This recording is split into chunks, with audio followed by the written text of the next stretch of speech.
ये बताइए प्रत्याशी बदलने से परिणाम पर कोई असर पड़ेगा? परिणाम बाकी लोग बदलने से परिणाम पर क्या असर पड़ेगा? सहभागी और सहयोगी होने वाले हर भारतीय को आज इस लोकतंत्र के उत्सव की हार्दिक शुभकामनाएं सर्वप्रथम प्रेषित करती हूं। आज ये मेरा सौभाग्य है कि मैंने गौरीगंज में अपने गांव में विकसित भारत के संकल्प के साथ गरीब कल्याण, सहभागी और सहयोगी होने वाले हर भारतीय को आज इस लोकतंत्र के उत्सव की हार्दिक शुभकामनाएं सर्वप्रथम प्रेषित करती हूं। आज ये मेरा सौभाग्य है कि मैंने गौरीगंज में अपने गांव में विकसित भारत के संकल्प के साथ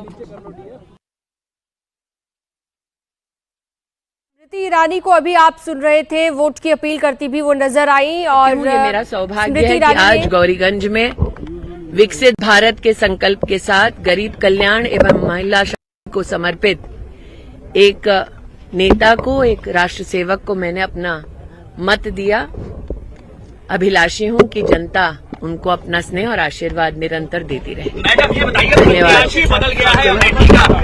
चलते जाइए भाई साहब, चलते जाइए। धन्यवाद। मैडम बोलेंगे आप? चलिए भाई।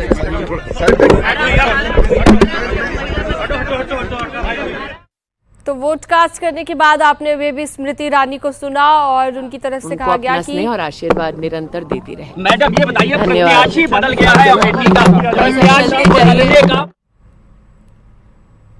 तो लाइन में लगकर मतदान किया पहले स्मृति ईरानी ने और उसके बाद अब वोट कास्ट करने के बाद मीडिया से जो बातचीत उनकी थी वो हमने आपको सुनवाई।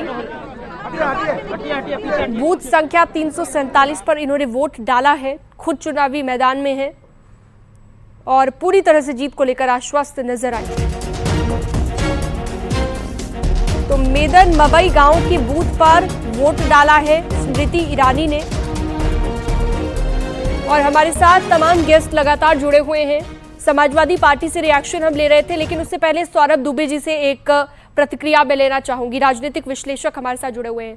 सौरभ जी, 4 चरण बीत गए हैं, 5वां चरण है आज।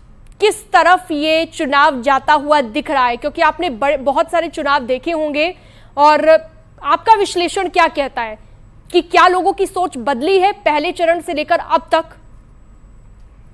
देखिए, सबसे पहले तो आज 5वें चरण का मतदान है और हम सभी को जो है जहाँ जहाँ पर वोटिंग है तो अपने कर्तव्य का पालन करें और अपने अधिकारों का प्रयोग करें, क्योंकि ये जो है 5 वर्षों में आपको एक बार आपको अपने अधिकारों का प्रयोग करने का अवसर है। पहली बात। दूसरी बात, देखिए जिस प्रकार से हमने देखा पहला चरण दूसरा चरण थोड़ी सी कम वोटिंग हुई थी उस समय परसेंटेज में जो है, लेकिन वो तीसरे चरण में जैसे ही प्रधानमंत्री जाते हैं और 8 बजे के पहले ही अपना मतदान करते हैं और लोगों से अपील करते हैं, उसके बाद से लगातार जब से हम देख रहे हैं तो वो वोट परसेंटेज में इजाफा ही हो रहा है और पिछला चौथा चरण तो बहुत ही अच्छा खासा गया है। तो मुझे पूरी उम्मीद है कि ये 5वें चरण में भी लोग जो है वो कहीं ना कहीं काफी जागरूक हैं और उनको लग रहा है कि हाँ, हमारा अपना कर्तव्य है, हमको इसको पूरा करना ही चाहिए।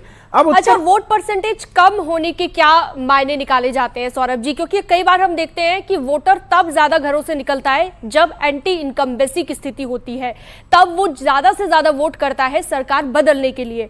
अभी कई बार वोट परसेंटेज कम भी रहा और जैसा आपने जिक्र किया कि चरण दर चरण बढ़ भी रहा है, क्या मायने निकाले जाए इसके?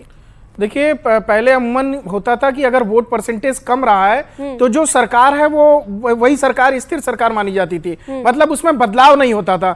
लेकिन 2014 में हमने देखा कि एक लोगों ने बढ़ चढ़ करके वोट दिया और वोट परसेंटेज काफी तेजी से बढ़ा। और 2022 का आप उत्तर प्रदेश का चुनाव ले लीजिए या 2019 का पक्ष में गया, उसका कारण यह है कि जो महिला वोटर हैं, महिला वोटर सबसे ज्यादा परसेंटेज में बढ़ करके आई।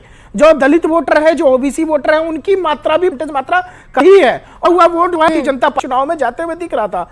लेकिन अभी मुझे मानना है कि अभी अगर यहाँ पर पिछले जैसे 5वें चरण में जो में वोट परसेंटेज हुआ है कि जो भारतीय जनता पार्टी जो 400 की पार की बात कर रहे थे, तो मुझे लगता है कहीं ना कहीं वो उनको उसका फल कह सकते हैं।